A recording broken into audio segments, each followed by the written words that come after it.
أعوذ بالله السميع العليم من الشيطان اللعين الرجيم. بسم الله الرحمن الرحيم. الحمد لله الذي إليه مصائر الخلق وعواقب الأمر. نحمده على عظيم إحسانه والنير برهانه والنظام فضله وامتنانه.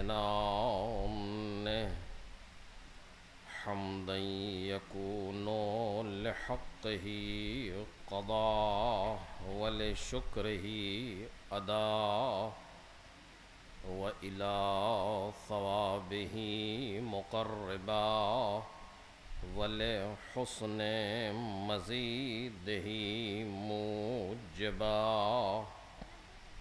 والصلاة والسلام والتحية والإكرام على أمينه وحبيبه وخيرته من خلقه وحافظ سره ومبلغ رسالاته العبد المرتضى والنبي المجتبى والرسول المصطفى أبي القاسم محمد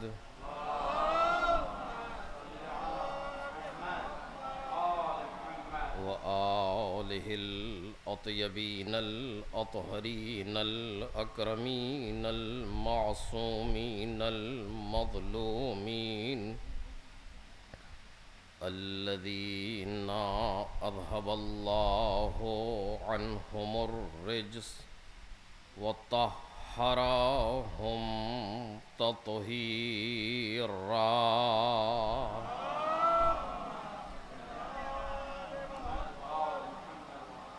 لا سيما ابن الزهراء بقية الله وآيته الكبرى واللعنة الأبدية على أعدائهم أجمعين. أما بعد فقد قال مولانا أبو الحسن الرضا عليه الصلاة والسلام: رحم الله عبدا أحيا أمرنا. صلوات محمد رحمہ.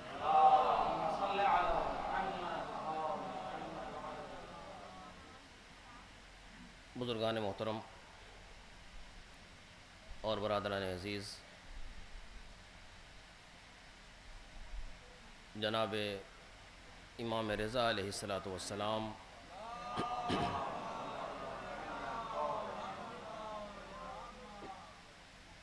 کی ایک حدیث شریف کے ذیل میں ہماری گفتگو ہو رہی ہے، جس میں امام دعائیہ فقرے سے آغاز فرما رہے ہیں کہ پروردگار اس بندے پر رحمت کرے جو ہمارے امر کو زندہ کرتا ہے.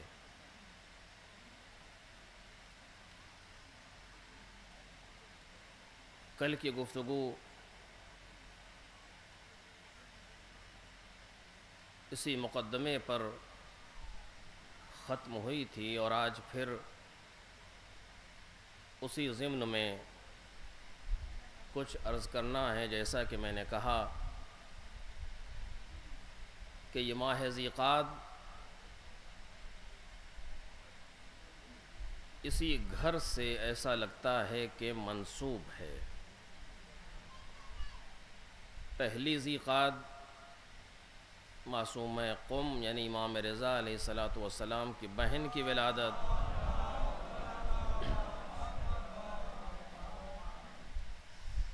11 ذی قعد خود امام کی ولادت، 23 ذی قعد یعنی کل امام کی شہادت، آخر ذی قعد یعنی 29 ذی قعد امام کے بیٹے نویں امام کی شہادت۔ یہ پورا مہینہ کہ جو ماہ حرام ہے انہی مقدس ہستیوں سے گھرا ہوا ہے۔ لہٰذا کل کی تقریر کو مخصوص کیا گیا جناب معصومہ قم علیہ السلام سے کہ جن کے لیے معصوم زبانیں گویا ہیں، ایک نہیں بلکہ 4 امام، جیسا کہ کل عرض ہو چکا، جو لوگ نہیں تھے میں ان کے لیے یہ گزارش کر رہا ہوں، 4 معصوم امام ان کی فضیلت میں، ان کے مقام پر، ان کی زیارت کے لیے حدیث فرما رہے ہیں۔ یہ معمولی بات نہیں ہے، کیونکہ یہ وہ لوگ ہیں جو بغیر مرضی پروردگار کے گفتگو کرتے ہی نہیں ہیں۔ آج کے گفتگو میں کچھ اس حدیث کے سلسلے میں اور کچھ نویں امام کے جو آخر ذی قعد میں شہادت ہے عرض ہوگا، اور کل کی تقریر جناب امام رضا علیہ السلام سے مخصوص ہوگی، کیونکہ یہ پہلا سال ہے، لہٰذا کسی خاص موضوع پر گفتگو نہیں ہوئی، بلکہ ان شخصیات کا ایک مختصر سا تعارف چاہا کہ پیش کیا جائے۔ اس لیے کہ میں نے کل بھی عرض کیا کہ ولادات اور شہادات بہترین بہانہ ہیں اور بہترین موقع ہیں ہمارے لیے کہ ہم ان ہستیوں کے بارے میں کچھ معلوم کریں، کچھ غور و فکر کریں کہ پروردگار عالم نے آخر ان کو اس کائنات میں کیوں بھیجا۔ وہ عالم نور کے بسنے والے، وہ عالم لاہوت کے رہنے والے، کیا مناسبت تھی ان کی اس کائنات سے؟ کچھ بھی نہیں۔ یہ عالم کثیف، یہ عالم مادہ، وہ عالم انوار کی ہستیاں کہ جہاں ملائکہ بھی ان کے اذن کے بغیر حرکت نہ کرتے ہوں، اس جگہ کے رہنے والوں کو ایسے ماحول میں پروردگار عالم نے بھیجا، آخر کیوں؟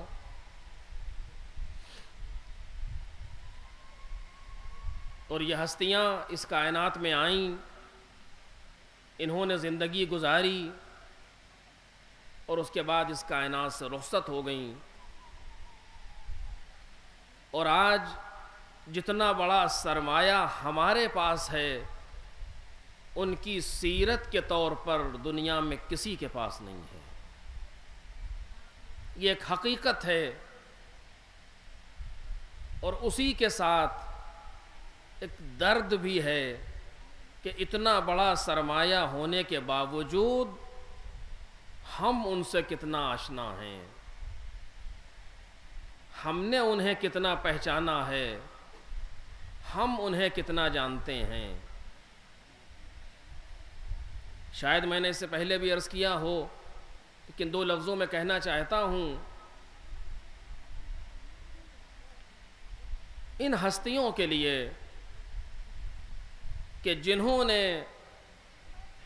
ایک محدود زمانے میں زندگی گزاری تو ہے، ذرا سا اگر آپ مسلسل ہوں گے تو شاید کسی نتیجے تک پہنچ سکوں کہ محدود زمانے میں امام نے زندگی گزاری ہے، یہ طے ہے، کیونکہ زمان و مکان سے اس ظاہری وجود کے ساتھ مستغنی نہیں ہیں۔ ورنہ وہ تو ما فوق زمین و زمان ہیں، لیکن اپنے ظاہری اور جسمانی وجود میں زمین اور زمان و مکان کے ساتھ ہیں، ایک خاص جگہ پر ہیں، ایک خاص زمانے میں ہیں۔ مولا کائنات 30 عام الفیل سے سن 40 ہجری تک ہیں، امام حسن سن 50 ہجری تک ہیں، امام حسین سن 61 ہجری کے شروع تک ہیں، بالآخر محدود ہے زمانہ ان کا۔ جو بھی انہوں نے کہا ہے اپنی حیات طیبہ میں کہا ہے۔ مثلا جو آج میں ذکر کرنا چاہتا ہوں مختصر صاحب کے سامنے، نویں امام جناب امام محمد تقی علیہ السلام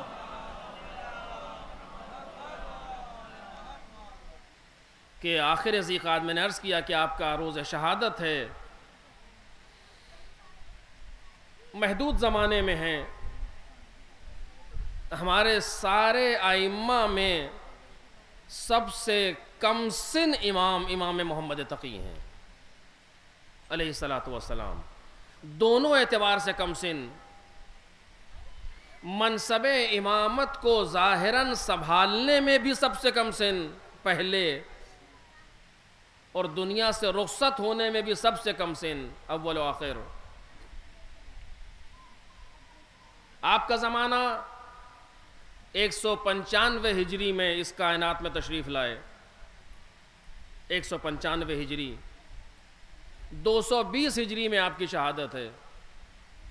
کل 25 سال اس دنیا میں امام نے گزارے، اور ان حالات میں دنیا میں تشریف لائے، توجہ کیجئے گا، میں ذرا عرض کرنا چاہتا ہوں، ان حالات میں دنیا میں تشریف لائے کہ جب لوگ امام رضا کو وہی تانا دے رہے تھے جو پیغمبر کو دیا جاتا تھا، یعنی ابتر، یعنی نسل بریدہ، یعنی ان کے بعد نسل امامت منقطع ہو جائے گی، چونکہ امام رضا عمر کے اچھے خاصے حصے تک پہنچ چکے تھے اور آپ کے ہاں کوئی اولاد نہیں تھی۔ کیونکہ آپ جانتے ہیں کہ ہمارے 2 امام ایسے ہیں جن کے صرف ایک بیٹا، دوسرا نہ کوئی بیٹا نہ کوئی بیٹی۔ کون؟ امام جواد یعنی امام تقی علیہ السلام اور جناب امام عسکری علیہ السلام۔ ان 2 اماموں کے، امام رضا علیہ السلام اور امام عسکری علیہ السلام، صرف ایک بیٹا۔ امام رضا کے کوئی نہ بیٹا ہے نہ بیٹی ہے سوائے امام محمد تقی کے، اور امام عسکری علیہ السلام کے نہ کوئی بیٹا ہے نہ کوئی بیٹی ہے سوائے حضرت حجت عجل اللہ تعالی فرجہ الشریف۔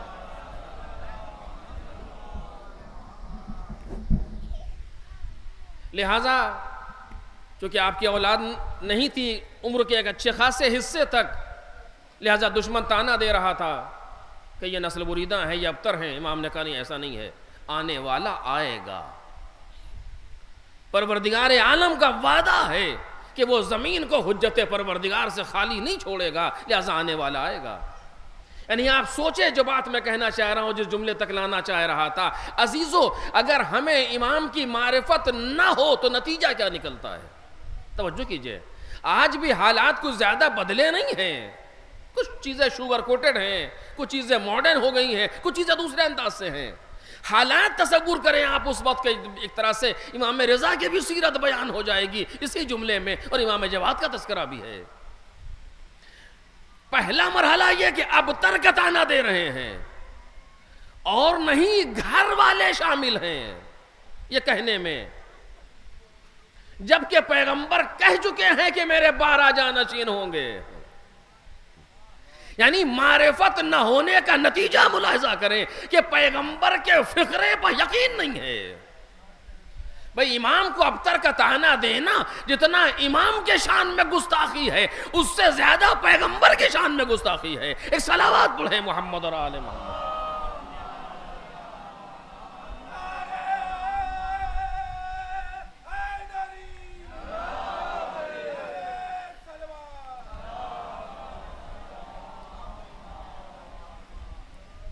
جتنا امام کے شان میں گستاخی ہے ابتر کا تانا دینا، اس سے زیادہ پیغمبر کی شان میں گستاخی ہے۔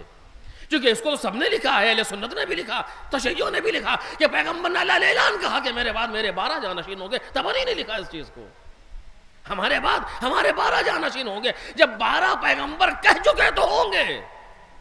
اور اب یہ کہنا کہ نسل بریدہ ہے معنی نہیں رکھتا. اس کا مطلب یہ ہے کہ پیغمبر کی بات پہ یقین نہیں ہے. بہرحال مجھے اس سے بحث نہیں ہے. لیکن امام نے کہا کہ نہیں آنے والا آئے گا. پروردگار عالم کا یہ وعدہ ہے جو پورا ہو کر کے رہے گا. امام کی عمر 45 سے اوپر ہو چکی ہے تقریباً. 148 میں امام کی ولادت ہے اور 195 میں امام جواد کی ولادت ہے. اچھی خاصی عمر کا حصہ گزر چکا ہے امام کا. اور ولا کوئی بیٹا کوئی اولاد نہیں ہے. تانا دیا جا رہا ہے. نوبت یہ پہنچی جس جملے کو مجھے آپ سے بیان کرنا ہے. تاریخ نے اس کو لکھا ہے, آپ اٹھا کر کے دیکھ سکتے ہیں. نوبت یہاں تک آئی کہ جب امام کی ولادت ہوئی ہے. میں توجہ چاہتا ہوں عزیزو, میں جملے کو واضح نہیں کہہ پاؤں گا آپ کے سامنے, حد ادب مانے ہے, لیکن بہرحال آپ اسے محسوس کر لیں. اگر محسوس نہ ہو سکا جملہ کسی ہمارے نوجوان بھائی کے لیے, چونکہ میں کہا کرتا ہوں میری تقریر کے مخاطب میرے ہمسن و کمسن لوگ ہیں, بزرگوں سے خطاب نہیں کرتا. یہ ان کی ذرہ نوازی ہے کہ یہاں بیٹھے ہوتے ہیں. جتنا میرا علم نہیں ہے اس سے زیادہ ان کا تجربہ ہے, لہذا میں عرض کر رہا ہوں. اگر محسوس نہ ہو جملہ تو بعد میں اس کو عرض کر دوں گا, لیکن میں ایک بہت ہی اشارتاً گزرنا چاہتا ہوں. جب امام جواد کی ولادت ہوئی ہے اور امام دنیا میں تشریف لے آئے, باہر کے لوگ نہیں, گھر والوں نے کہنا شروع کیا کہ یہ کس کا بیٹا ہے. معرفت کا نہ ہونا انسان کو کہاں لے جاتا ہے, توجہ کیجئے. یہ معمولی مسئلہ نہیں ہے. میں کہہ نہیں پاؤں گا ان جملوں کو جو یہاں سے جو بیان ہونا چاہیے اس کے بعد, لیکن بہرحال ممبر ہے, حد ادب ہے, اور کچھ چیزیں ہیں چونکہ بات دور تک جا رہی ہے. یہ کس کا بیٹا ہے, نوبت یہاں تک آئی میرے عزیزو. اسی لیے میں نے پہلی تقریر میں کہا تھا کہ یہ ہمارا وظیفہ ہے, یہ ہمارا فریضہ ہے, یہ ہماری ذمہ داری ہے, تخلیقی ذمہ داری ہے کہ ہم امام کی معرفت حاصل کریں. صرف یہ کہہ دینا کہ امام 12 ہے ضروری ہے, کافی نہیں ہے. صرف یہ کہہ دینا کہ پہلے امام علی ہیں ضروری ہے, کافی نہیں ہے. صرف یہ کہہ دینا کہ فلا فلا فلا فلا ہمارا امام ہے ضروری ہے, مگر کافی نہیں ہے. کافی یہ ہے کہ ان کو امام سمجھا جائے. توجہ کریں, امام سمجھا جائے یعنی کیا؟ یعنی ہم اپنے عمل میں ان کو امام سمجھیں, ہم اپنے قول میں انہیں امام سمجھیں, ہم اپنی سیرت میں انہیں امام سمجھیں, ہم اپنے یقین میں انہیں امام سمجھیں. جو میں تذکرہ کر رہا ہوں آپ کے سامنے, یہ غیروں کا نہیں ہے, یہ یہودیوں کا ذکر نہیں ہے, یہ عیسائیوں کا تذکرہ نہیں ہے, یہ دوسرے لوگوں کا تذکرہ نہیں ہے, یہ گھر والوں کا تذکرہ ہے. سوچیں آپ کہ بات کہاں تک پہنچی ہے. یہ گھر والوں کا تذکرہ ہے. کہہ رہے ہیں کس کا بیٹا ہے. میں کیا کہوں اس سے زیادہ میرے عزیزو, یعنی اس سے زیادہ امام پر ظلم ہو سکتا ہے آپ کی نظر میں؟ جسمانی اذیت پہنچانا بہت آسان ہے, لیکن روحانی اذیت وہ بھی ایسے. نتیجہ یہ ہوا کہ گھر والوں نے قیافہ شناس کو بلایا. توجہ کریں, گھر والوں نے قیافہ شناس کو بلایا کہ وہ آئے اور آ کر کے بتائے کہ یہ کس کا بیٹا ہے, یہ کس چیز کا نتیجہ ہے. یہ معرفت نہ ہونے کا نتیجہ ہے. میرا بھائی ہے یہی سمجھ رہے تھے, امام نہ سمجھے, حجت پروردگار نہ سمجھے, یہی تو کہیں گے آپ. تاریخ نے اسے بیان کیا باقاعدہ. قیافہ شناس آیا, امام سے کہا گیا آپ یہاں سے ہٹ جائیے, دور چلے جائیے کہیں. امام ایک پیڑ ہے, ایک درخت ہے, اس کا تھالا بنا رہے ہیں پھاوڑا لیے ہوئے. باقی گھر والے سارے کھڑے ہوئے. قیافہ شناس کو بلایا کہ بتاؤ یہ ہم میں سے کس کا بیٹا ہے. یعنی یہ جملہ آپ سن رہے ہیں کتنی آسانی سے, پڑھا نہیں جا رہا عزیزو. سامنے والا امام ہے, جو باپ ہے وہ بھی امام, جو بیٹا ہے وہ بھی امام. لیکن کہاں جاتا ہے انسان کو لے کر کے معرفت نہ ہونا, کس وادی مہلک میں پہنچا دیتا ہے انسان کو. ہم میں سے کس کا بیٹا ہے. اس نے دیکھنا شروع کیا, اس نے کبھی بچے کو دیکھا, کبھی کھڑے ہونے والے لوگوں کو دیکھا, اور دیکھنے کے بعد کہتا ہے اگر اس مجمع میں کوئی اس کا باپ ہے تو وہ ہے جو درخت میں تھالا بنا رہا ہے. ایک صلوات پڑھے محمد اور آل محمد. پہچانا آپ نے؟ اس نے کہہ دیا، تاریخ سامنے آ گئی، لیکن یہ نوبت آئی کیوں؟ بحث یہ ہے کہ یہ نوبت کیوں آئی کہ امام، آپ کیا سمجھتے ہیں؟ امام کی صداقت کے معنی یہ نہیں ہے کہ امام وہ کہیں جیسا واقعہ ہو. یہ ہماری اور آپ کی صداقت ہے کہ ہمارے سچ کا معیار یہ ہے کہ ہم واقعے کے مطابق گفتگو کریں. یہ ہمارے سچ کا معیار ہے. چھوٹے امام بڑے آپ گئے تھے؟ کہا جی ہاں گئے تھے. کتنا مجمع تھا؟ کہ 1 لاکھ. جھوٹ ہے، چونکہ نہیں تھا. چھوٹے امام بڑے آپ گئے تھے؟ کہا جی گئے تھے. کتنا مجمع تھا؟ کہ 10 لوگ. یہ بھی جھوٹ ہے، کیونکہ آپ محتاج ہیں اپنے سچ کو ثابت کرنے میں کہ نہ کم کہہ سکتے ہیں نہ زیادہ کہہ سکتے ہیں. لیکن امام کا سچ ایسا نہیں ہوتا کہ امام واقعہ کا محتاج ہو، بلکہ امام کی زبان ایسی ہوتی ہے کہ واقعہ ان کے لبوں سے نکلے ہوئے فقروں کا محتاج ہوتا ہے. ایک صلوات پڑھ دے محمد اور آل محمد. واقعہ محتاج ہوتا ہے ان کے لبہائے مبارک کی جنبش کا. میں نے شاید اس سے پہلے عرض کیا کہ جلدی سے کہہ رہا ہوں آپ کے سامنے. ایک شخص آیا، اس نے آ کر کے امام سے شکایت کی اپنے فقر و تنگ دستی کی کہ مولا میرے پاس گھر میں کچھ کھانے کے لیے نہیں ہے، فاقوں کی نوبت ہے. امام نے دیکھا اور کہا کہ تقریباً یہی حال میرے یہاں بھی ہے. سکون سے بیٹھ گیا کہ ہماری حیثیت کیا ہے جب ان کا یہی حال ہے. کچھ دیر کے بعد ایک شاعر آیا. میں کہہ چکا ہوں لیکن جلدی سے گزر رہا ہوں. کچھ دیر ایک شاعر آیا کہ مولا میں نے آپ کے شان میں ایک قصیدہ کہہ کر سناؤ. اس نے قصیدہ سنایا. امام نے خادم سے کہا فلاں حجرے میں جاؤ، ایک تھیلی رکھی ہے، لا کے اسے دے دو. وہ گیا، جا کر اس نے تھیلی اٹھائی اور لا کر کے دی 10,000 درہم. اس نے کہا مولا میں نے دوسرا قصیدہ بھی کہا ہے، کہا وہ بھی سناؤ. 3 قصیدے اس نے سنا. امام نے 3 مرتبہ یہی عمل انجام دیا. جب وہ سنا چکا اپنے تینوں قصیدے تو اس نے کہا مولا میں نے اس کے لیے نہیں کہا تھا، آپ خوش ہو گئے میرے لیے بہت ہے، آپ راضی ہو گئے میرے لیے بہت ہے. یہ کہہ کر کے اس تھیلی کو رکھ کر کے چلا گیا. کیسا انسان تھا؟ امام نے کہا وہیں رکھ دو. اب یہ انسان جو بیٹھا تھا اس کے اندر بے چینی پیدا ہوئی. ابھی تو کہا تھا کچھ نہیں، یہ کہاں سے آیا؟ یہ وقت ہوتا ہے جب امام دستگیری فرمائے چاہنے والوں کی.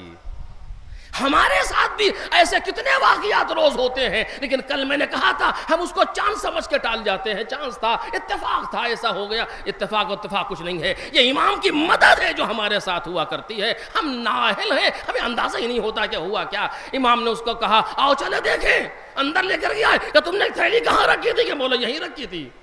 دیکھا تو کچھ بھی نہیں. آپ نے فرمایا سنو، جب میں نے تم سے کہا تھا کہ میرے گھر میں کچھ نہیں ہے تو نہیں تھا. میں نے غلط نہیں کہا تھا، میں نے سچ کہا تھا. میرے گھر میں واقعاً کچھ نہیں تھا، فاقے کی نوبت تھی. لیکن جب میں نے اس سے کہہ دیا کہ وہاں تھیلی رکھی ہے لا کے دے دو، تو اگر وہ شے وجود میں نہ ہو تو میرے کہنے سے وجود میں آئے گی. ایک صلوات پڑھے محمد اور آل محمد.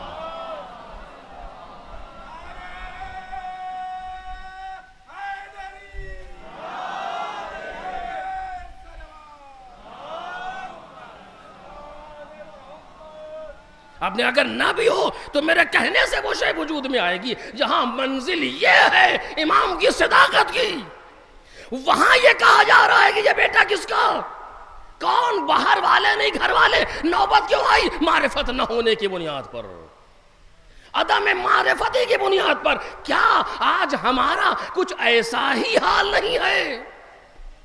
مجھے نہیں معلوم آپ کس حد تک میری بات سے اتفاق کریں گے یا نہیں کریں گے، مجھے اس سے بحث نہیں ہے. لیکن جو بات عرض کر رہا ہوں، کیا ایسا ہی حال ہمارا نہیں ہے؟ کتنی ایسی حدیثیں ہیں امام نے جہاں بیان فرمایا یہ کرو اس کا نتیجہ یہ ہوگا. کتنی آیتیں ایسی ہیں جہاں امام نے بیان فرمایا یہ کرو، جہاں خدا نے کہا یہ کرو اس کا نتیجہ یہ ہوگا. کتنا امام نے کہا اس آیت کریمہ کی تلاوت کرو، اس سورہ کی تلاوت کرو، یہ مشکل تمہاری حل ہو جائے گی. لیکن ہم اس کو چھوڑ کر کے پتہ نہیں کون کون سے دروازوں پر جاتے ہیں. کہیں تعویذ کا مرحلہ ہے، کہیں دوسرے مراحل ہیں. یہ کیوں ہو رہا ہے؟ امام کے معرفت نہ ہونے کا نتیجہ ہے. ایک صلوات پڑھے محمد اور آل محمد.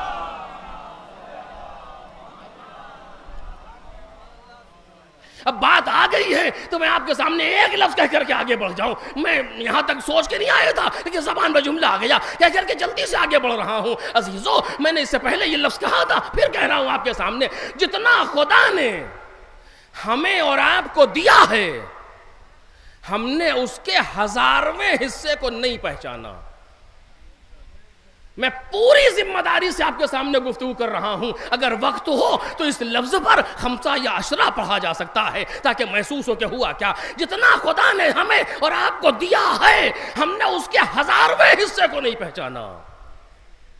ہم اسی مادیت میں گھرے ہوئے ہیں, ہم اسی دنیا میں لگے ہوئے ہیں. ایک بالش زمین نہ جانے پائے چاہے بھائی سے بھائی جدا ہو جائے.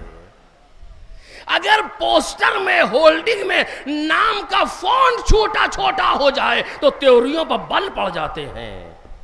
اگر کوئی لقب نہ لکھا جائے ہمارے لیے تو تیوریوں پر بل پڑ جاتے ہیں. دیکھیں مجلس پڑھوں گا لیکن یہ لقب لکھیے گا, یہ فقیران القاب,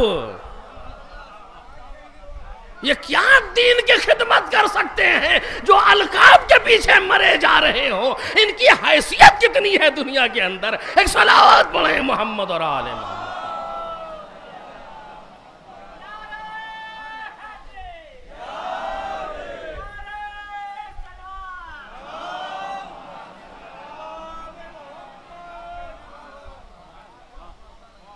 یہ کوئی بہت کیوں ہے یہ؟ چونکہ معرفت نہیں ہے. کیوں ہے یہ؟ چونکہ ہم نے پہچانا نہیں ہے, نہ اپنے آپ کو پہچانا ہے, نہ اپنے مالک کو پہچانا ہے, نہ اپنے امام کو پہچانا ہے. ہم وہ ہیں کہ جہاں بیٹھ جائیں وہ جگہ معتبر ہو جاتی ہے.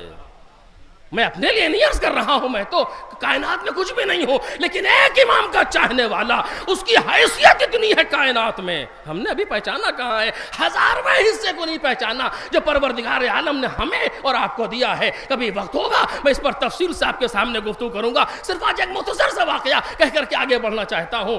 5ویں امام جناب امام محمد باقر علیہ السلام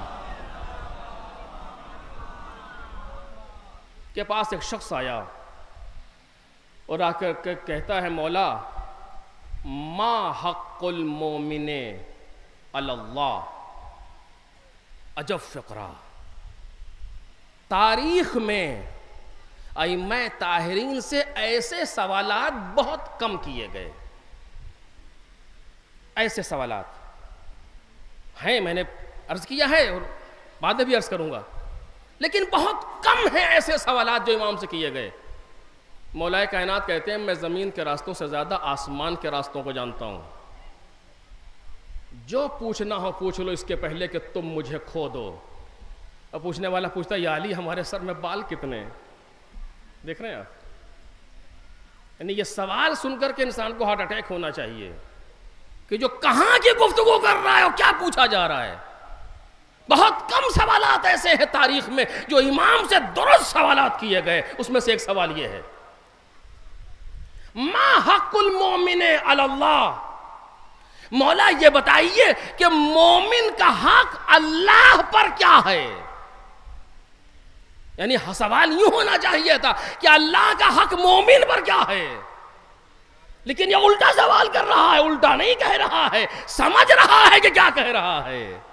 ما حق المومن علی اللہ. جب اس نے یہ سوال کیا تو امام نے سر جھکا لیا, کوئی جواب نہیں دیا. کچھ دیر کے بعد اس نے اپنا سوال دہرایا کہ مولا ما حق المومن علی اللہ. مومن کا حق اللہ پر کیا ہے؟ امام پھر خاموش ہیں. اس نے تیسری مرتبہ اپنے سوال کو تکرار کیا تو امام نے سر اٹھایا, کہا سنو, من حق المومن علی اللہ. صحیح حدیث ہے بالکل. اب اسی لفظ پر آپ غور کریں, سوال کیا ہے؟ ما حق المومن. مومن کا حق کیا ہے؟ تمام حق کی گفتگو ہے. مکمل حق مومن کا اللہ پر کیا ہے؟ امام نے جواب دیا, من حق المومن. مومن کے حق میں سے ایک چیز یہ ہے. خود اگر یہی ہمارے سمجھ میں آ جائے تو بہت ہے. وہ سارا حق پوچھ رہا ہے. امام نے کہا سارا تو کیا بتاؤں، جملہ امام کے نہیں ہے، نتیجہ یہ ہے، سارا تو کیا بتاؤں، یہ سن کہ ایک چیز یہ ہے حق میں سے، من حق المومن علی اللہ، مومن کے حق میں سے ایک چیز یہ ہے، ان لو قال لہذہ النخلہ اقبلی لاقبلت ہو، کہ اگر وہ اس کھجور کے درخت سے کہے کہ چلا تو چلا آئے گا۔ ایک صلوات پڑھے محمد اور آل محمد۔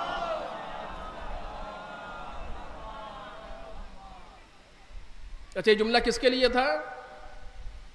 امام نے کہا کہ من حق المومن، علماء نہیں کہا، مراجع نہیں کہا، صالحین متقین کی گفتگو نہیں کی امام نے، عباد کی گفتگو اور مخلصین کی گفتگو نہیں کر رہے امام، مومن۔ تو ہم اور آپ سب اپنے آپ کو مومن سمجھ رہے ہوں گے، اعلان کرتے ہیں، لیکن امام اسی کی گفتگو کر، من حق المومن علی اللہ، اگر کہتے اس کھجور کے درخت سے کہ چلا تو چلا آئے گا، یہ حدیث صحیح ہے یا غلط؟ علماء نے بیان کیا کہ حدیث صحیح، اپنے روات کے اعتبار سے، سند کے اعتبار سے صحیح۔ جب صحیح تو امام کی بات صحیح یا نہیں کا سوال ہی نہیں ہوتا، امام کی بات میں شک ہو۔ تو جب امام کی بات صحیح اور حدیث بھی صحیح تو نتیجہ نکلنا چاہیے، لیکن نتیجہ سامنے نہیں آ رہا، کیوں؟ چونکہ امام نے کسی گروہ کے لیے نہیں کہا، امام نے صفت رکھی ہے مومن۔ تم اپنے اندر ایمان کو پیدا کرو، پھر دیکھو کہ ہماری بات صحیح ہے کہ صحیح نہیں ہے۔ ایک صلوات پڑھ دے محمد اور آل محمد۔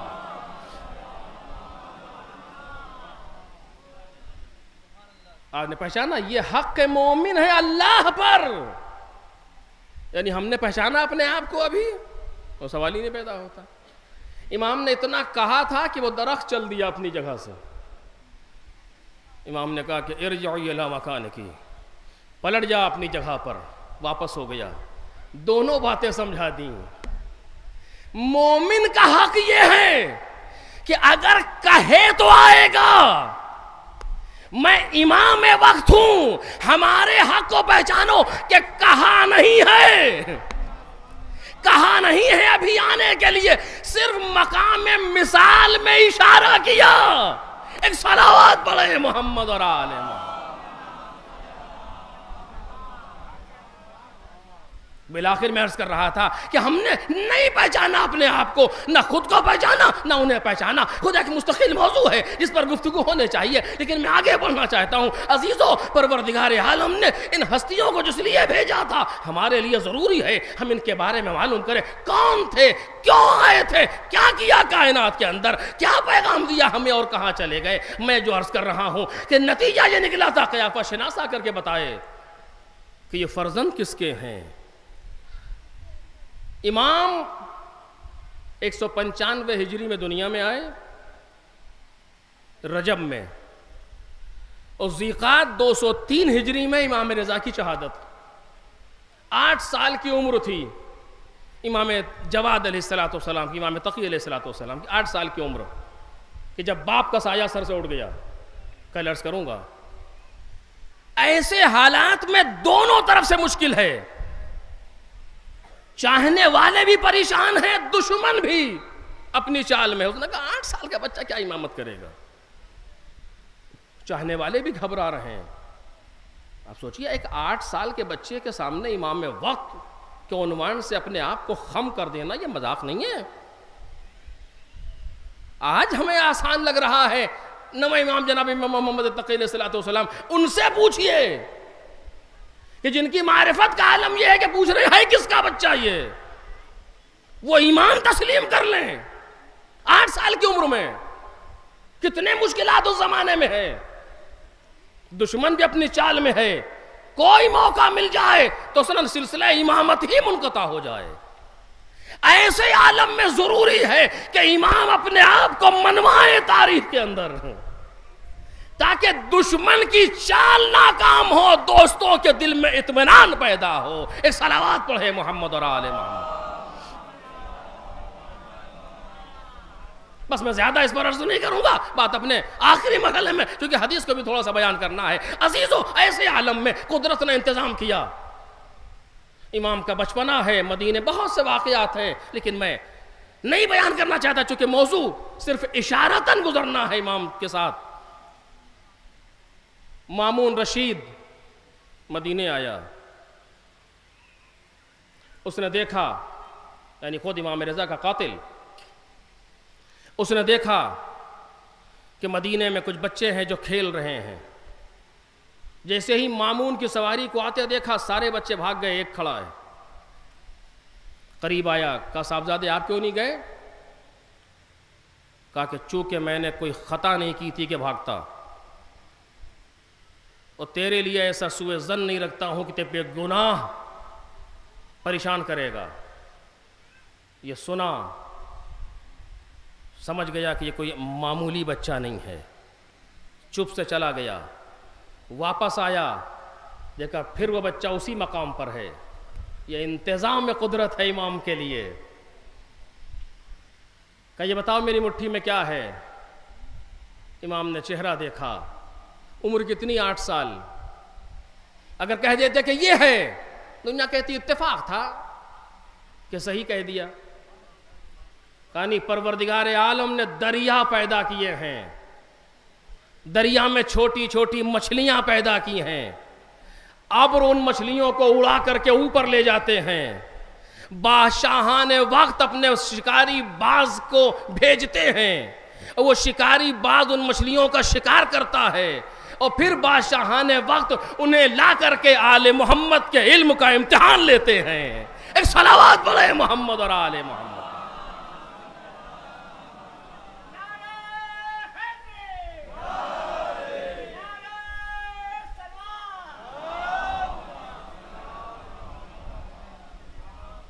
پہچانا آپ نے کس طریقے سے امام نے جواب دیا؟ چونکہ موقع ہے پروردگار عالم نے، یہ پروردگار عالم کی اپنی تدابیر ہے. میں پھر کہوں گا چانس نہیں ہے، یہ تدابیر الہی ہے تاکہ علم آل محمد دنیا کے سامنے آ جائے. میں جو حدیث بیان کر رہا ہوں جس پر گفتگو کرنی ہے وہاں سے مرتبط ہوگی یہ بات، تاکہ دنیا کے سامنے علوم آل محمد کو پہنچا دیا جائے. دنیا سمجھے تو کہ یہ افراد ہیں کون.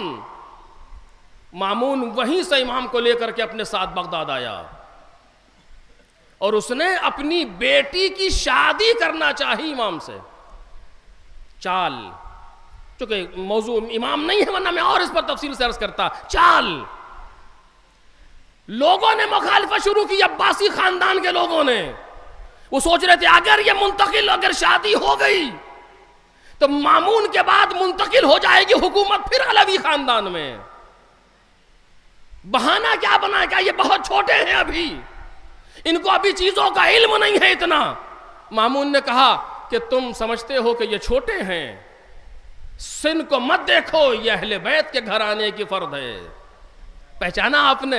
عدو شود سبب خیر گر خدا خواہد. اگر خدا چاہ لیتا ہے تو دشمن کی زبان سے بھی فضائل بیان کرتا ہے. تم اپنے پروپیگنڈے کی فکر میں نہ رہو، تم خدا کو مد نظر رکھو. جب وہ چاہ لے گا تو دشمنوں سے تعریف کروا دے گا. ایک صلوات پڑھیں محمد اور آل محمد.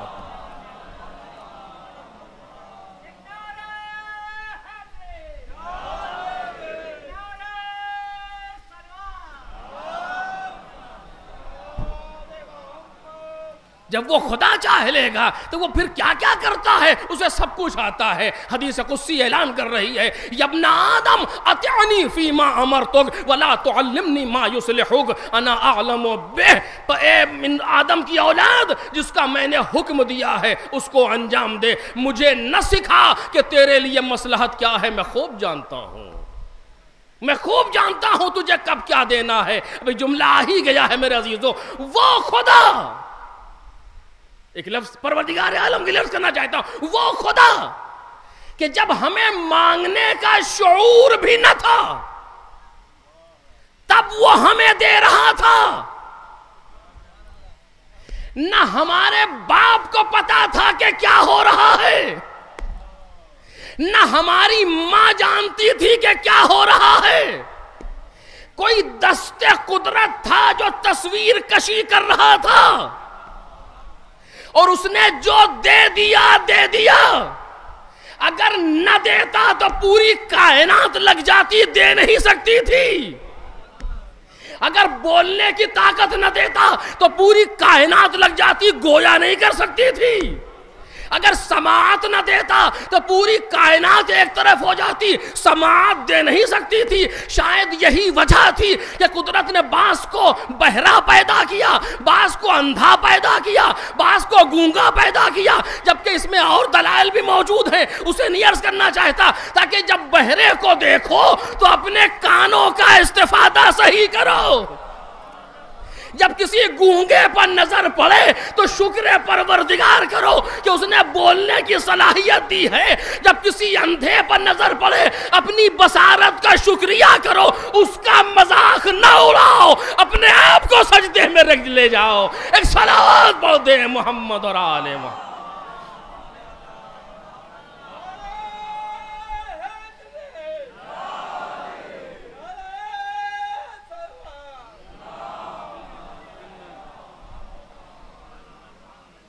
وہ پروردگار ہے جو اس وقت دے رہا تھا جب ہمیں مانگنے کا شعور بھی نہیں تھا۔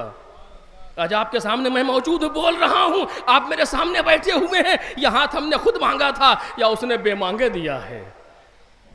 یا پیر آپ نے خود مانگے تھے اس سے یا اس نے بے مانگے عطا کر دیا؟ کیا لیا؟ کچھ نہیں، دے دیا۔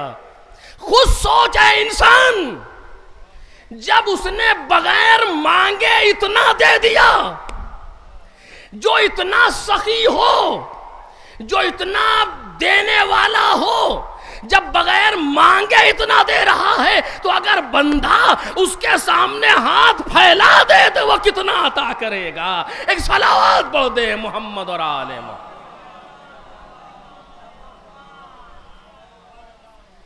اس نے مامون سے فضائل پڑھوا دیا امام کے۔ اب میں اگر کل وقت ملا تو میں عرض کروں گا کہ کیا کیا ہوا ہے مامون کے زمانے میں، لیکن بہرحال صرف ایک مختصر سا واقعہ، اسی پر بات آخری مرحلے پر۔ کہا کہ اچھا ٹھیک ہے، اگر تمہیں یقین نہیں ہے تو ان کے علم کا تو امتحان لے لو۔ لوگوں نے کہا یہ صحیح ہے، امتحان ہو جائے گا بات تمام ہو جائے گی، چونکہ سمجھ رہے تھے کہ امتحان میں یہ شکست کھا جائیں گے، مسئلہ تمام ہو جائے گا۔ شہر کے بڑے بڑے دانشوروں کو جمع کیا گیا، بڑے بڑے فقیہ فقہا کو جمع کیا گیا، سبائے مسند علم پر مامون کے سامنے سب بیٹھے۔ مامون نے امام کو بھی بلایا، 8 سال کی عمر ہے، اپنے برابر میں بٹھایا، گفتگو شروع ہوئی۔ یحییٰ بن اقسم قاضی القضاة فقیہ الفقہا، مامون کی حکومت کا۔ اس نے کہا مامون سے کہ میں کچھ سوال کر سکتا ہوں صاحبزادے سے؟ تو مامون نے کہا مجھ سے نہیں، خود ان سے اجازت لو۔ اللہ اللہ، کیا کرتی ہے قدرت! خود ان سے اجازت لو۔ اس نے اجازت لی۔ امام نے کہا جو پوچھنا ہو پوچھو۔ اگر سمجھدار ہوتا تو لہجے سے بھانپ لیتا۔ صلوات پڑھے نا محمد اور آل محمد۔ بھئی دادا نے بھی یہی کہا تھا، سلونی سلونی، جو پوچھنا ہو پوچھو۔ اس نے کہا یہ بتائیے، ایک شخص نے حالت احرام میں شکار کر لیا، کفارہ کیا ہے؟ امام نے غور سے یحییٰ کو دیکھا، کہا یحییٰ تیرا سوال بہت ناقص ہے، اس میں بہت سی شقیں ہیں، پہلے اسے تو بیان کر۔ کہا کیسی شقیں؟ کہا یہ بتا، شکار کرنے والا آزاد تھا یا غلام تھا؟ شکار اس نے دن میں کیا یا رات میں کیا؟ شکار اس نے عمدی کیا یا سہون کیا؟ جاہل تھا یا عالم تھا؟ بڑے پرندے کا شکار کیا یا چھوٹے پرندے کا شکار کیا؟ ہل میں کیا یا حرم میں کیا؟ عمرے کے لیے محرم تھا یا حج کے لیے محرم تھا؟ 10 11 12 13 تک بات کا یہ شقیں بنائی امام نے کہ پہلے یہ ساری شکوں کے جواب دے، پھر بتاؤں کہ مسئلہ کیا ہے۔ یحییٰ کے ہوش اڑ گئے، کہا ساری شکوں کے جواب آپ دے دیں۔ امام نے ایک ایک کا جواب دینا شروع کیا۔ 8 سال کی عمر ہے، بھرا ہوا مجمع ہے، کتنے بڑھاپے اس بچپنے پر حیران ہے۔ ایک صلوات پڑھے محمد اور آل محمد۔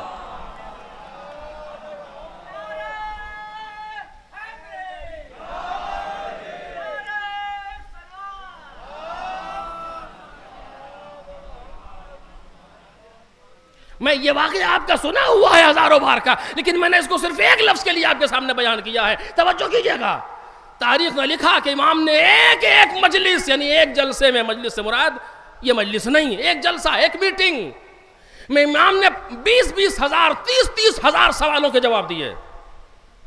لوگ کہتے کیسے ممکن ہے؟ اگر ایک سوال 1 منٹ میں ہوتا اتنا بڑا دن کہاں تھا کہ جو جواب دیے؟ بھئی یہی ہے کہ انسان مسائل کو سمجھ نہیں پاتا. ایک سوال اس نے کیا، امام نے شقیں بنائیں، ذرا شقوں کو جوڑتے چلے جائیے، 2 ملٹیپلائی ہوگی نا شقیں ساری. اگر شقیں اگر ہر حرام محرم اس کا احرام حج کا تھا یا عمرے کا تھا، ایک شکار اس نے چھوٹے کا کیا، بڑے کا کیا، یہ 2 اور 2 4. اس کے بعد جب شک آگے بڑھے گی کہ جاہل تھا یا عالم، 4 دونی 8. اگر چلتے چلے جائیں 4000 یا 8000 شکیں نکل رہی ہیں جواب کی، جس کو امام نے ایک سوال سے بیان کیا ہے. 4 سے 8000 شکیں ہیں، یعنی ایک جواب میں 8000 جواب ہے جو امام ایک وقت میں عنایت فرما رہے ہیں. ایک صلوات پڑھے محمد اور آل محمد. بس میرے عزیزو وقت تمام ہو رہا ہے، میں زیادہ آپ کا وقت نہیں لوں گا، اس جگہ بات کو روک رہا ہوں تاکہ ہم کو اندازہ ہو کہ پروردگار عالم نے ہمیں لوگ کیسے دیے ہیں. اس کے بعد وہ سوال آپ نے سنا ہے جو امام نے خود یحییٰ سے پوچھا. میں کچھ پوچھوں تو یحییٰ کے تو ہوش پہلے ہی اڑ چکے تھے. کہنے لگا پوچھئے، اگر مجھے معلوم نہ ہوگا تو آپ ہی سے استفادہ کریں گے. امام نے کہا اس شخص کے بارے میں کیا کہتا ہے جس نے شام کے وقت کنیز کو دیکھا تو اس کے لیے حرام تھی، غروب کے بعد دیکھا تو حلال تھی، آدھی رات میں پھر حرام تھی، صبح کے وقت پھر حلال تھی، فجر کے بعد پھر حرام تھی. 7-8 شقیں امام نے بنائی. یحییٰ کہ بس میں کہا تھا، کہا نہیں، آپ ہی اس کا جواب عنایت فرمائے. امام نے ہر ایک کا جواب دیا، اس سے مجھے بحث نہیں ہے، اسی جگہ کا وہ واقعہ ہے. آپ نے پہچانا کہ یہ وہ گھرانہ ہے کہ جہاں جوانی اور بڑھاپا اور بچپنے میں کوئی فرق نہیں ہوتا. پروردگار عالم نے ایسے امام ہمیں عطا فرمائے، کم از کم ان کی ولادت کے بہانے سے صحیح، ان کی شہادت کے بہانے سے صحیح کچھ دیر بیٹھ کر کے دیکھے تو. میں نے کل بھی کہا تھا، ضروری نہیں ہے کہیں مجلس برپا ہو، ضروری نہیں ہے کہ خطیب پڑھے تبھی سمجھے، نہیں، گھر کے اندر بیٹھے بچوں کو جمع کرے، جہاں بہت سی چیزیں پڑھتے ہیں وہاں یہی صحیح. آؤ، آج امام کی شب ولادت ہے، آؤ پڑھیں امام کے بارے میں کچھ. آج امام کی شب شہادت ہے، آؤ پڑھیں امام کے بارے میں کچھ. کیا میرے عزیزو یہ ہمارا حق نہیں ہے؟ یا نہیں، بلکہ میں الٹ کے کہوں گا، کیا یہ ہمارے بچوں کا ہم پر حق نہیں ہے کہ ہم بچوں کو امام کی معرفت کی تعلیم دے، اور پھر بعد میں کہتے پھرتے ہیں کہ بیٹا ہماری بات نہیں مانتا، وہ ہماری اطاعت نہیں کرتا، وہ ہمارا خیال نہیں کرتا. اگر بچپنے میں آپ نے اسے امام کا خیال کروایا ہوتا تو وہ آج آپ کا خیال کرتا. ایک صلوات پڑھیں محمد اور آل محمد.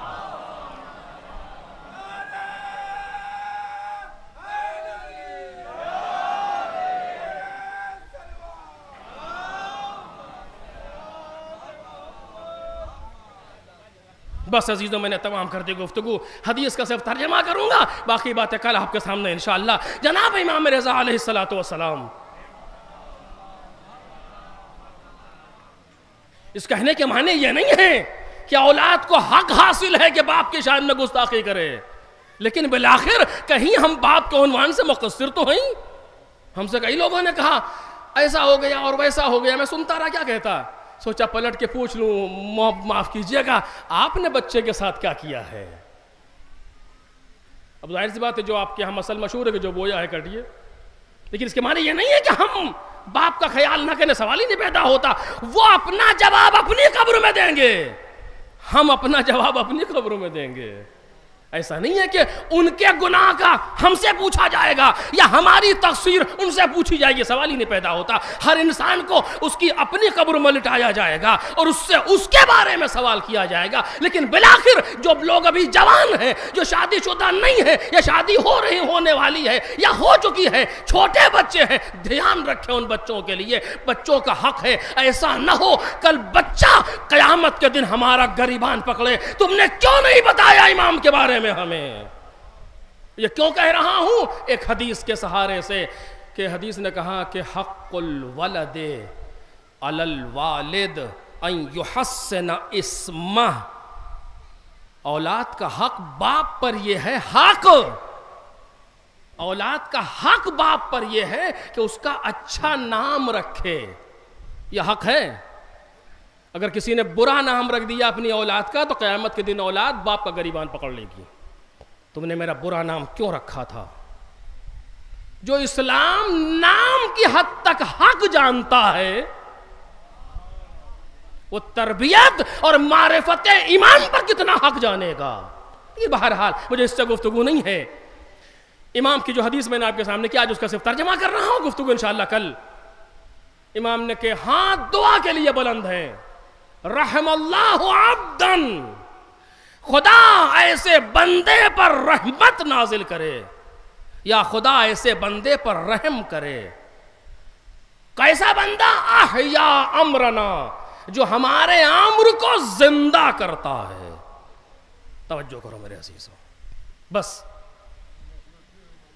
جو ہمارے امر کو زندہ کرتا ہے، اس کے معنی یہ نہیں ہے کہ ان کا امر مر گیا، نہیں، کائنات میں امور امام زندہ ہیں، ہم اپنے حیات میں اس امر کو زندہ کریں. میں عرض کروں گا آنے والی گفتگو میں، ایک بیٹھا تھا جیالہ، اس نے سوال کیا، فرزند رسول میرے ماں باپ آپ پر قربان ہو جائیں، کیف یحیی امرکم، آپ کے امر کو کیسے زندہ کرے؟ یہ تاریخ کے اچھے سوالات میں سے ایک سوال یہ، آپ کے امر کو کیسے زندہ کرے؟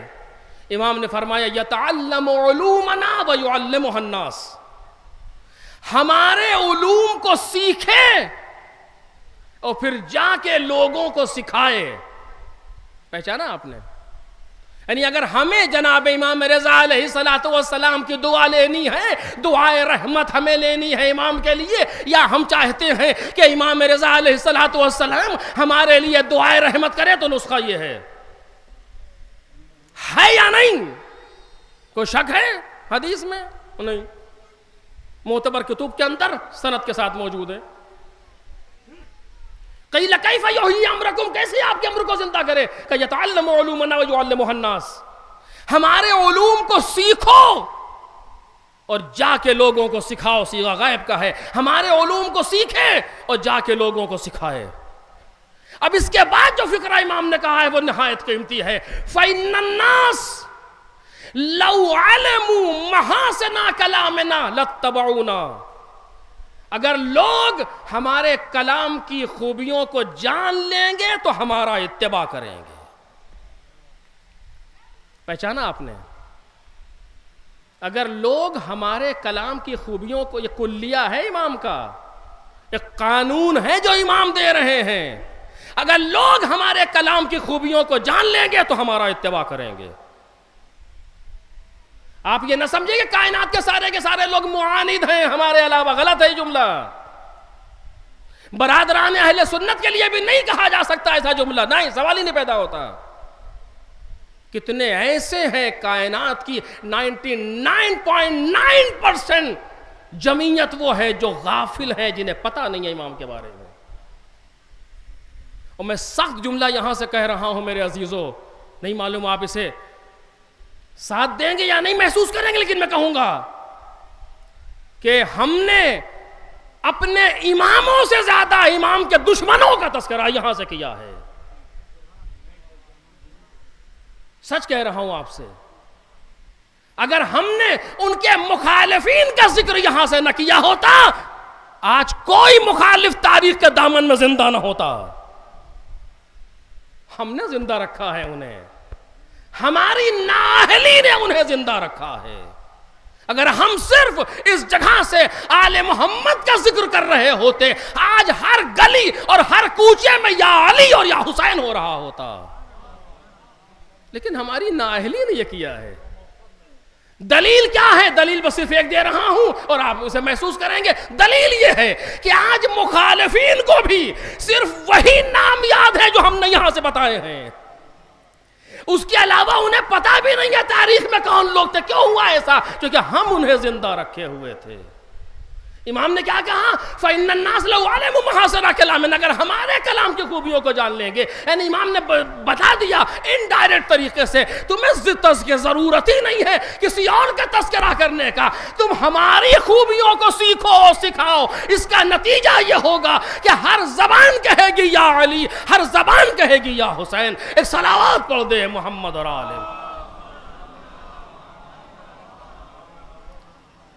بس میرے عزیزوں میرا وقت تمام ہو گیا، بلکہ زیادہ ہو گیا، اسی جگہ بات کو روک رہا ہوں۔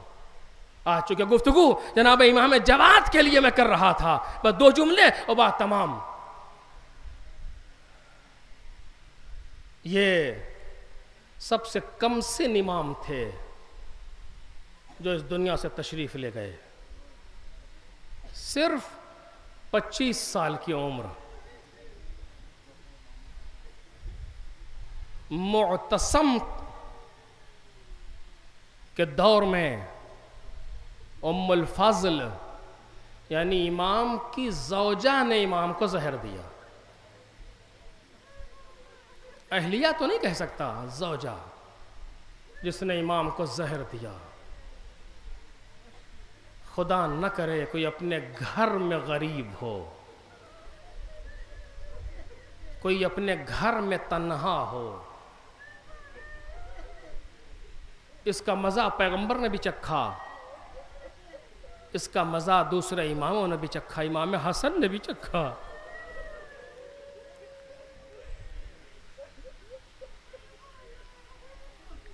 اور اس کا مزہ امام جواد نے بھی چکھا۔ شب شہادت امام رضا علیہ السلام ہے، لیکن امام کے مصائب کل ذکر کروں گا آپ کے سامنے، چونکہ شبیہ تابوت برآمد ہوگی۔ آج امام کے بیٹے کا ذکر کر رہا ہوں، چونکہ آخر ذیقعد امام جواد کی شہادت ہے، اس لیے ذکر کر رہا ہوں، ورنہ نہیں کرتا۔ امام کو زہر دیا ام الفضل نے، اس نے مامون کے دور میں بھی شکایت کی تھی امام کی، لیکن مامون جو اپنے جال میں ایسا پھنسا ہوا تھا کہ وہ شکایت کو پر اس نے توجہ نہیں دی۔ اس کے بعد اس کا بھائی معتصم اس نے پھر شکایت کی چچا سے، اس نے بغداد بلایا امام کو، اور وہاں ام الفضل کے ذریعے سے امام کو زہر دیا گیا۔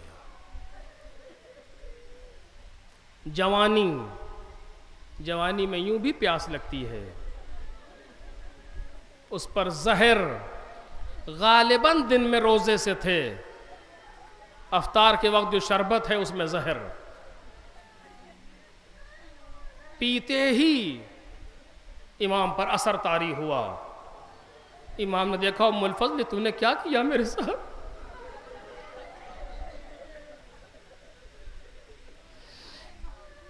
فرزند امام رضا یکو تنہا، امام کے بیٹے امام نقی مدینے میں ہیں، موسیٰ مبرقہ، 2 بیٹے ہیں امام کے، امام نقی امام موسیٰ مبرقہ، تمام رضوی سادات کے جد موسیٰ مبرقہ مدینے میں ہیں۔ امام یکو تنہا بغداد میں بیوی کے ساتھ، زہر کا اثر، امام حجرے میں ہیں، ام الفضل نے حجرے کو باہر سے بند کر دیا۔ سن سکیں گے آپ؟ امام بار بار پانی طلب کر رہے ہیں، لیکن اس نے حجرے کو باہر سے بند کر دیا، محلے کی عورتوں کو بلایا، بیٹھ کر کے تالی بجانے کا جشن ہو رہا ہے، ہل ہلا کر رہی ہیں تاکہ امام کی آواز سنائی نہ دے سکے۔ پیغمبر اکرم کا یہ نواں جانشین صرف 25 سال کی عمر میں پیاس کے عالم میں پانی پانی کرتا ہوا دنیا سے جا رہا ہے۔ ام الفضل نے باہر سے کنڈی لگائی ہوئی ہے دروازے میں، اور اسی عالم میں امام کی شہادت واقع ہوئی۔ امام عسکری امام نقی علیہ السلام مدینے میں ہیں، اچانک رونے لگے، کہا مولا خیریت تو کیا ہوا؟ کہا میرا بابا دنیا سے گزر گیا۔ یہ روایت میں نے نہیں دیکھی، لیکن سنا بزرگوں سے، ام الفضل نے لاش کو اٹھا کے کوٹھے پر رکھوا دیا۔ کچھ جنازے ایسے ہیں جو زیر آسمان پڑے رہے. اس میں سے پہلا جنازہ سید الشہداء امام حسین کا جنازہ 3 دن تک بے گور و کفن کربلا کی جلتی زمین میں پڑا رہا. دوسرا جنازہ امام کاظم کا جب بغداد کے پل پر رکھا رہا. تیسرا جنازہ امام جواد کا اگر یہ روایت درست ہو جو کوٹھے پر پڑا رہا، پرندوں نے آ کر کے سایہ کیا. لوگوں نے دیکھا یہ کیا ہے، اب پتہ چلا کہ امام کا جنازہ وہاں موجود ہے. اٹھارا گیا. امام نقی اعجاز مدینے سے آئے. بغداد میں کوہرام مچا. جب پتہ چلا کہ امام دنیا سے گزر گئے، کاظمین میں واہ ویلا شروع ہوئی. ہجوم بڑھا لوگوں کا. امام کے چاہنے والے واہ امامہ کے نعرے لگاتے ہوئے آئے. مجلس تمام ہو رہی ہے تو آخری فقرہ واہ امامہ کے نعرے لگاتے ہوئے آئے. امام نقی جو مدینے سے باعجاز آئے تھے، چونکہ امام کو امام ہی غسل دیتا ہے، امام ہی قبر میں اتارے گا، امام ہی نماز پڑھے گا، باعجاز مدینے سے آئے. امام نقی علیہ السلام اپنے بابا کو غسلی میں غسل دیا، کفن پہنایا، قبر میں اتارا، نماز پڑھی، قبر میں اتارا، مدینے واپس ہو گئے. میں آواز دوں گا مولا یقیناً بہت سخت ہے اس کمسلی میں یتیم ہونا، لیکن اے فرزند رسول ایک سوال ہے. اتنا بتا دیں جب آپ مدینے واپس پہنچے تھے باپ دفن ہو چکا تھا یا نہیں؟ امام کا نام بھی علی تھا.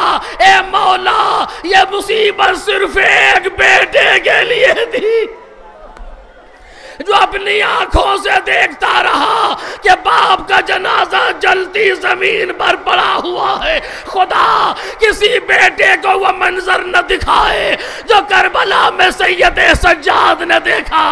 گھوڑوں کی نال بندی ہو رہی ہے، بیٹھے دیکھ رہے ہیں. کچھ دیر میں کیا دیکھا؟ ادھر سے گھوڑے ادھر کے گھوڑے ادھر. لاش حسین سمے اسبا کے نیچے آ رہی ہے. امام بیٹھا دیکھ رہا ہے. ہائے جس کے ہاتھ میں کائنات کی مہار ہو، کیسا وقت آ گیا اس کی آنکھوں کے سامنے باپ کا جنازہ.